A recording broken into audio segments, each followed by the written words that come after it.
Tunadhulumiwa sababu you are associating with other people. Nobody is interested with who you support. If anything, my friend, those you are associating with, you have not begun associating them with them today.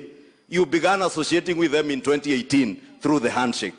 Na sisi tulikuachia amani. For 4 years, His Excellency the President here was a deputy president.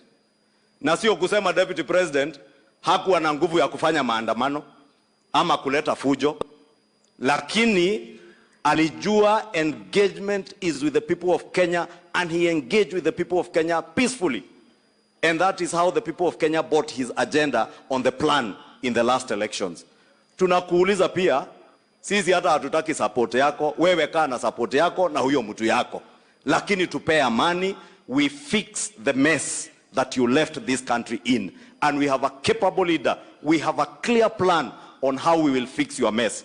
Kwa hayo mengi, naomba sasa kwa heshima nimkaribishe waziri ambaye ametusaidia sana mambo ya elimu. Huyu ndiye anahakikisha walimu wameajiriwa Kenya, amehakikisha shule zetu ziko na capitation, CBC yenye iliachwa msituni, huyu Machogu amefufua. Na hata university students huyu ndiye mwenye kutengeneza.